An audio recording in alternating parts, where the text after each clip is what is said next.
if your text program was a paid service, what would it look like? And how can you provide that value to people at no cost? So really the goal is, how can you build community? How can you strengthen brand relationship? How can you deliver value that people would be willing to pay for at no cost? And then of course, how can you make sure that it's built specifically for this channel? So it's not just something where you're repurposing an email that you were sending out, but it's a distinct strategy specifically for tech. I don't think every SMS you always send needs to have a CTA or a link. I think you can absolutely spend some money to deliver value so that when you do send a link or a CTA, people actually feel inclined to take action because you've built so much goodwill. Thank you, Nick, and thank you for dealing with me while I'm here at the Mastermind. I'm super excited. I get to speak after two absolute legends, so I couldn't be more stoked. I have a lot for you guys today. We're chatting about SMS. I could probably take an hour and a half to talk through the slides that I have. They're a lot more text heavy than I normally would make them, but I did that so you guys could digest it. And I'm going to do this in the time slot. So strap your seatbelt in because we're going to get going. Let me share my screen real quick. Perfect. Awesome. Okay. So we're talking about SMS, text to convert, unlocking the power of SMS marketing for e-commerce. I'll give you a quick intro on why you should or shouldn't listen to me, what the basics are around SMS, and then we're going to go into some strategies. So I will actually set a timer for myself. You know what? So I don't keep you guys too long. We're going to go into some specific strategies, and then we'll open up for some Q&A at the end. So who am I? My name is Melanie Balke. I would say I have, by chance, become a certified retention marketing nerd. So I started my career in consulting, then went in-house for an e-com brand, saw how much money email and SMS actually makes for brands, and fell in love with it, started an agency by accident, and we've been at it for a while now. Other fun stuff about me: I'm German, I have a lot of good dad jokes, and I'm a surfer. So if retention marketing doesn't interest you, come and talk to me about any of the other stuff. And let's get right into it. Why SMS? Why should you listen to me today? Why is this even relevant? Well, a couple of things. How many, if you were here in person, I'd make you guys raise your hand and I'd go, how many people here have a phone? And then I'd say, how many people here take their phone to bed? And how many people here check their phone first thing in the morning? And you guys will probably all raise your hands because we all have a problem. 33% more people have access to mobile phones than to toilets in this world today. SMS is super engaged. So studies estimate about 98% of SMS are opened, and they're opened within 3 minutes usually. Now you can imagine with email, we see open rates of 60%, and they're probably inflated, and we're like, wow, that's awesome. So a lot more people open them, a lot more people open them quicker, and people are a lot more engaged with them. Part of the reason is that only 25% of your competitors are using SMS right now. That means there's a lot less competition there. On top of that, SMS is a really great channel for two-way conversation. That means you can actually get responses from your customer much more easily, which increases their emotional connection with you, I would say. And then, of course, it's very high ROI. So SMS as a channel itself is very lucrative. But I would say there's more. I would say right now, I used to say we were in the wild, wild west of SMS. Like imagine when email just started out and only a couple of businesses were using it. I think we're actually past that. I think we still have the benefits of the wild, wild west, which is like, we don't have a promotions tab for SMS yet. That will come the same way it has come for email. It will come. But I think now why you need to use SMS even more is because email is getting more difficult. We just talked about deliverability a ton. Deliverability is not going to get easier. Competition for email has gotten a lot harder. It's increased a ton. I know Jimmy actually did a great study with Sendlane, and I can tell you guys anecdotally from us, we worked with one brand specifically where I looked at the data, and we sent double the amount of emails in 2024 compared to 2023 during Black Friday, Cyber Monday for the same brand to make the same amount of revenue. And that's for a growing brand. So it's not like they were actually, losing money everywhere else and declining. Like that was just a growing brand. And part of it's just that ads have become more difficult and people are using SMS and email to supplement. So that means email is more crowded, but SMS isn't yet. And that's what I think the biggest opportunity is for brands out there. So I want you, if you're here and you are still skeptical about SMS and you forget anything else I said during this entire talk, I want you to really take this home. Like, I got to do SMS. My feelings about it don't matter. I got to do SMS. I will have a huge advantage if I do SMS. My feelings about it don't matter.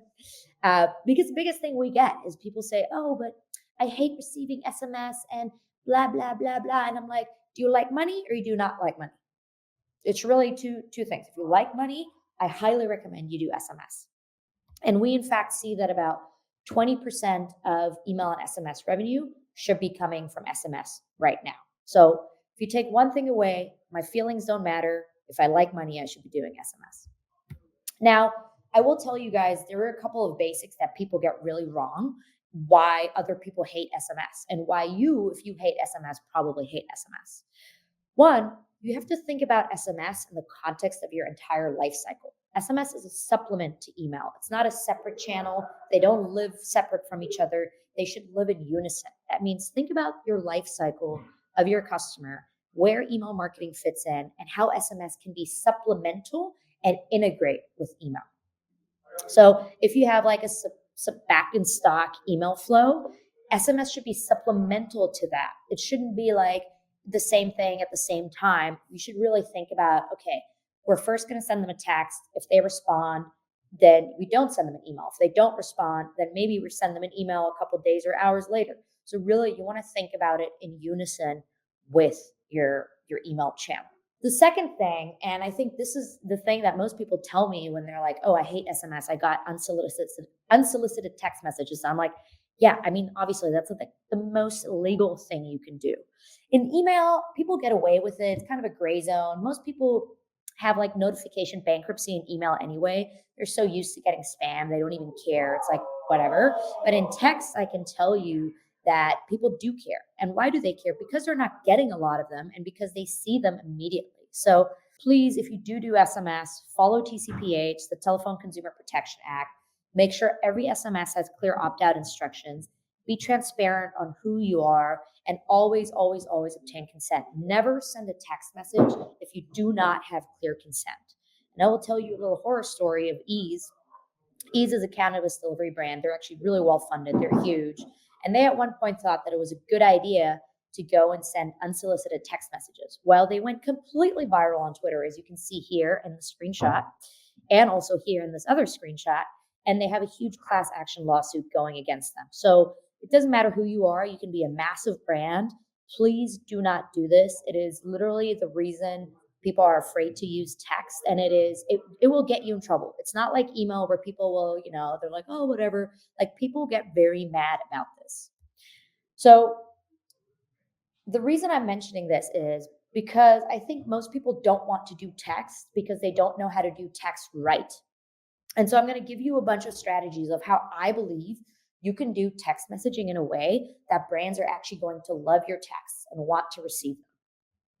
My first one is this question. So would you want your brand's text to go viral on Twitter? And in fact, not the way the ones of Ease did, but in a way that your customers go, wow, that was incredible. I love their text program.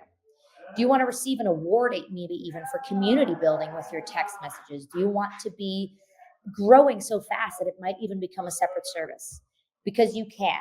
And so I want to show you two distinct examples. On the left, you have Ease, which they're going to get sued. There's a class action lawsuit. That's how they went viral. And on the right, you have We're Not Really Strangers. We're Not Really Strangers is my favorite example. They're a card game, and it's built to build intimacy. And so I remember one day I was working and I got my phone dinged and I got a text and I looked at it and it said, hey, bestie, just wanted you to know I'm proud of you. And I was like, who is this number? And I had such a positive feeling about that text. And I looked and then it was We're Not Really Strangers. Now you can imagine what an incredible positive connotation I've now built with this brand. It was a positive surprise, which is one of the best emotional connections you can actually build with a customer. And so they've been doing this for a really long time, like sending texts that are very clear along their brand, match their product, and actually have not a single CTA, not a single link in them.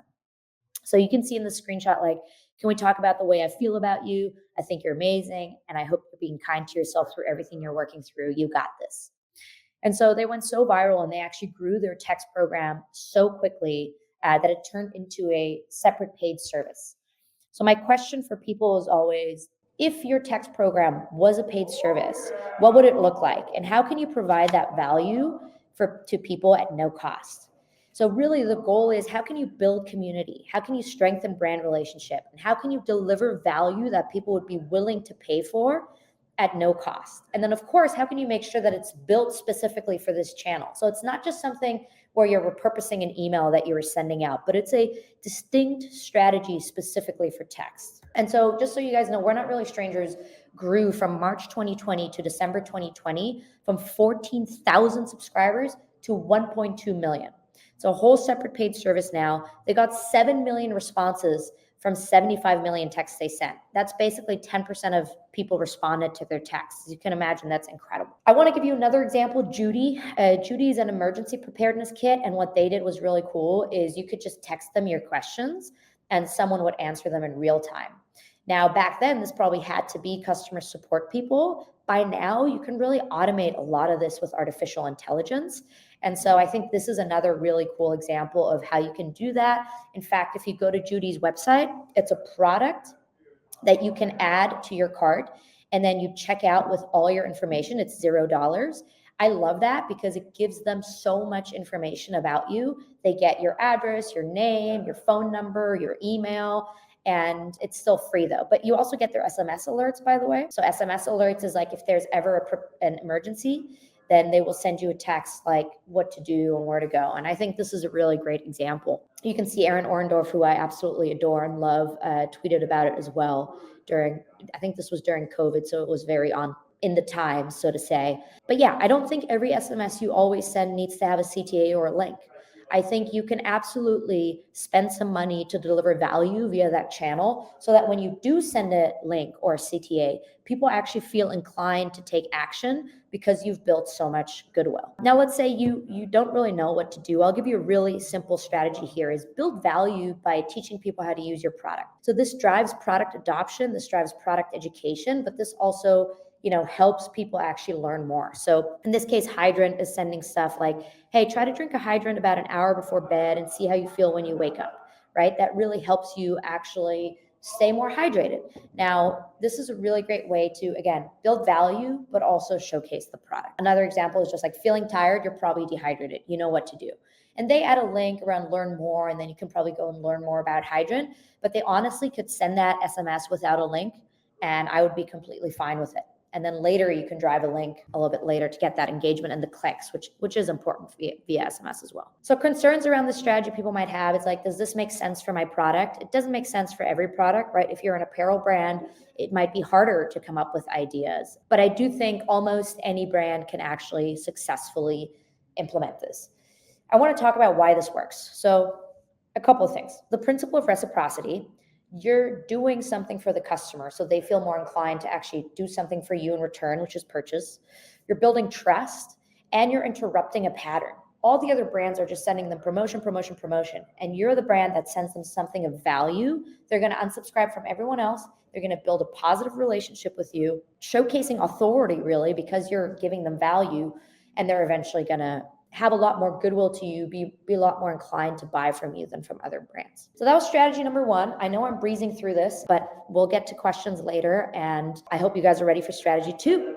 Strategy two is really around conversational commerce. So one of the best things about SMS is it's not just a one-way conversation the way email is normally. It's actually a channel that's built distinctly for two-way conversation. The reason this works really well is you want to always behave in a channel in a way that's native to it. And text is natively made for two-way conversation. So why shouldn't you have a two-way conversation as a brand? In fact, 82% of US consumers want more human interaction, even though AI is advancing rapidly.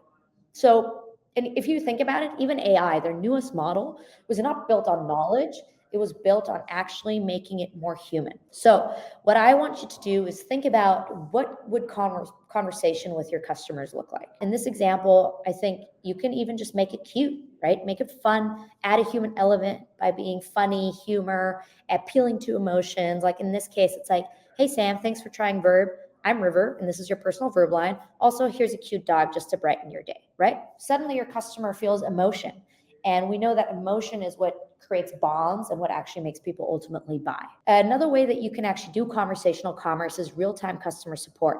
I cannot tell you how excited I am when I can get customer support via text.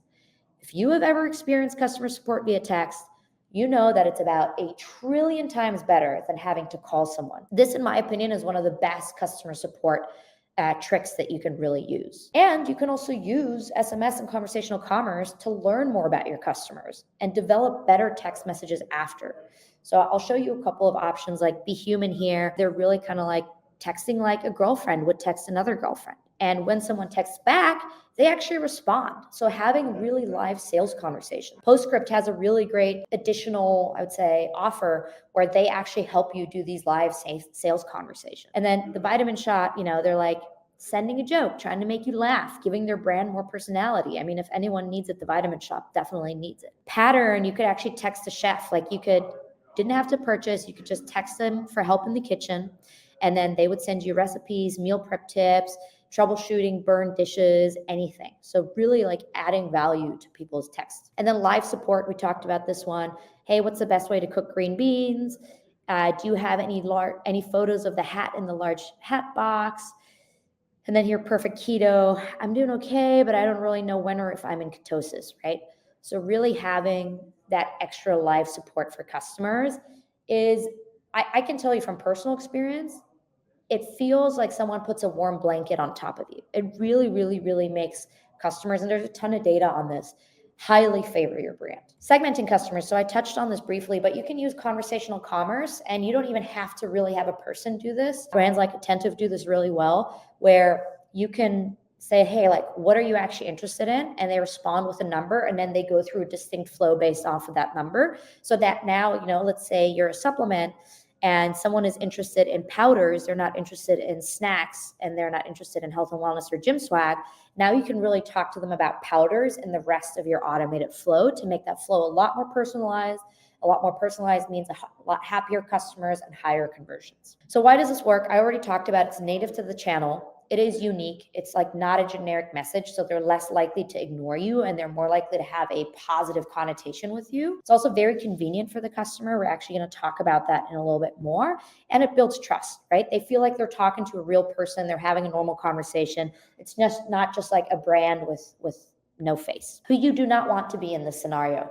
So I think Old Navy is really funny. They were texting all this stuff and then someone replies and it goes, sorry, we don't recognize that word. That's a great way to, kind of ruin a really good, I would say, channel. The concerns here I often have is like, do you even have the bandwidth to do this? Do you have the tools to do this? Is it profitable for you to do this? A lot of the brands that I showed you here, like for example, Pattern does not actually have this program anymore.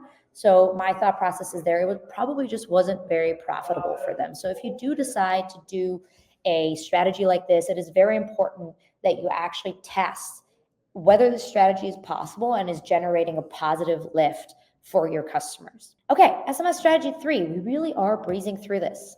Reducing friction. We all know that the thing that stops purchases is uncertainty and friction. So you should make it a no-brainer for your customers to opt into your SMS experience. You should do that by creating a really good offer and creating really good usability. The worst thing I see is when people say, hey, you want to have 10% off for giving us your email? And then you give them their email and they go, hey, actually, you also have to give us your SMS for 10% off. Immediately your customer's frustrated. If you want to get their SMS, give them a really good reason why you deserve their SMS. Is it an extra discount? Is it access to special SMS only promotions or insights? What is it? Why should they subscribe to your SMS? And I think a lot of brands just kind of like are whatever about this. They're like, yeah, whatever, we'll just ask them who's their SMS. Instead of really thinking about like, why would someone give me such a personal piece of information? So that's, I think, the first thing. The second thing here is what I really like is you can click and then it immediately sends you a text and you opt in very easily. So I love that. That's a really great way to make the opt-in really easy on your customers. You could also do the text something to me and then you're basically subscribed like Aber and Carbine Fitch did, or here like Sage. I never know how to pronounce them. Sage Natural Wellness did. I think that's another really great way to make subscribing as easy as possible. I just again, like the less friction there is in this process, the more likely people are to subscribe. We already talked about this on the opting in side, but let's talk about the purchasing side. I think some things that people really forget is if you have a replenishable product, why not text people to just replenish it in one click? Reduce friction and make it as easy as possible. Your conversion rates are going to improve significantly. Give better recommendations based on segmentation. So we talked about that earlier. We just saw it in the previous example as well. Collect more data, send more targeted SMS, reduce the friction for customers to figure out what product they want and need, and then to actually convert there. Then we also talked about the customer support piece, which also fits into this, right? If someone can call your brand and has to wait in line for an hour versus they can just text you, you're actually reducing friction on the customer service experience side. And that makes it a lot better for your customer, more likely for them to come back. As we know, a good customer service experience creates a really sticky customer relationship. I want to show you a couple examples here. Domino's, you can actually text an emoji and then order a pizza like that. I mean, you don't have to call. You don't even have to open your laptop and go online and pick stuff. Incredible. How much more likely would you be to order a pizza if there was less friction? I think a lot more likely than you probably think. We already talked about the segmentation piece, but just another example, how you're reducing friction for customers to actually figure out what they want to figure out from you. And then this is just another example of segmentation. And then here, SMS replenishment. This is something I'm absolutely obsessed with, which is easily replenish the product you love via text. We remind you when it might be the time. You tell us if you're ready for more or not. Because one of the most annoying things about replenishing a product is getting more product when you're not ready. And then having to go online and then having to email someone or having to go into your profile and changing something versus just saying yes or no via text. People are so much more likely to stay subscribed just because you've reduced friction for them in the decision-making process of whether they want more product or not. And then Chipotle did something cool. You could actually just text chip jobs to 97211 to apply, which now they're probably getting a lot more applications because they've just reduced the barrier to apply to jobs. So that was wow, I did really good on time. I have 3 minutes and 36 seconds left. I know, I really did breeze through this. That was my big presentation. I think we should hang out more. I think we can chat at the end where you guys can find me, right? Make sure we go into questions first. Absolutely. Absolutely. So I think first off, you'll put where they can find you, but Melanie Balke, Balke on LinkedIn, Melanie_Balke on the Twitters, and she's active on both places. So I actually think, like me to you, I think you should do more on LinkedIn. I think there's just more content that you have to share, especially the stuff today. So I want to push you to be more on LinkedIn. That's like a me to you moment right now. Okay. I love that. Thank you. And I know you took some stuff out because obviously this could have been an incredibly long presentation specifically, but there's been a lot of back and forth that I've had, especially with the people on my team, of like, where do I prioritize email opt-in or SMS opt-in? Should I do it at the same time? Should I make it a multi-step play? Because especially if we're trying to grow our lists, because you and I both know how powerful just sending that SMS is, where does it land for you? Even if it's not right away, but if there's like a testing sequence of should I have SMS next to email that you have any theories on? Yeah, I mean, I really like adding it as after email because I like giving people an extra reason to be subscribed to SMS. And so the way I like doing it is like email is one thing, like subscribe to email, here's what you're going to get, and here's like my offer. And hey, if you want more, if you're interested in being closer to us and you want like stuff I love to do is not just exclusive promotions, but like exclusive insights, the opportunity to help on product development. Like I really want to give them extra perks to give me their text. And we usually have a separate strategy that is really just like, okay, this is our email strategy. This is our SMS strategy. This is how it's different. And this is where it overlaps with email. And because of that, I like to do a second step. If you don't have that, I'd say it's worth testing. If you just have the same offer, I'd say it's worth testing doing email and SMS on the same one. But if you do have like a very distinct separate thing, then I think you can do two separate steps. Okay, because we go back because we used to have big for SMS and we kind of prioritize SMS signups around major moments. So like as your big gift or big sale or Black Friday starts coming up, I'm starting to build that SMS list. So I think there should be a mental trigger to be like, what's my sign up rate? Can I spike it a little bit? What's an incentive that I could do? So One thing we do around Black Friday is like you can do a pop-up that's like SMS subscribers get access first. nice. So Yes. we actually Yes. do give SMS subscribers access first to the sale. And we will also send out a specific email to all our email subscribers that are not on SMS. And we'll say, hey, just so you know, if you subscribe to SMS as well, you get first dibs, like you get a day or two early access to our Black Friday sale. I like that. I love it. I wish we can send SMS as much as we could. Okay, two more for you, Logan. After running a response-based SMS campaign, how would I create the segments depending on what the subscriber replied with? So that's the platforms will do that for you, like Attentive and stuff. They actually just automatically do that for you. So that's perfect because do you have like a sweet spot? Is like 10 reply 1 through 10 too much? Do you try to keep it on a solo keypad? What's your thoughts? Yeah, I think maybe like so it depends on the brand, but less is better. So I'd say 3 to like tops 5 probably. Okay, two quick ones. One says, any recommendations on finding someone that can help run these programs? It seems very involved. Yeah, I mean, one, you can work with an agency. There's a ton of great agencies out there. 2, you can hire a retention marketer, and usually they will do email and SMS at the same time. But yeah, honestly, doing SMS well does require some care, love, and attention. Yeah. And yeah, I don't know what to say to that. I think I no, I got you. And I appreciate you not going like work with us. There is, I would look at if depending on what you need, I would pull a consultant to kind of not analyze it, give you a first like start here. Don't do an ongoing thing. Try to get like a project based thing done. Look at marketer hire. It's pretty easy to get a Good couple of platform. freelancers there, especially if you need one thing or two things versus an agency where you might not need it ongoing. Last Yep. one, as a growing food chain, would it be probable to hurt rather than help our brand awareness if we're trying to interact in a more personable way over SMS? So I'll reframe the question. When is it not a good time to be like, get on SMS or communicate heavily on SMS? Do you have like a no-go zone? Okay, I will say there's one thing. If you have a customer base that's a little bit older, I usually tread a little bit more lightly with SMS because they get real angry for no reason at all. So I think one, it depends on your customer base a little bit. And I would test it out, right? I would test out and see how people react, how engaged they are, how many people send you back angry text messages. So test it out. But I don't think there's necessarily like ever, if you're doing it right, I don't think there's a moment Yeah. where you're like, it can hurt my brand awareness.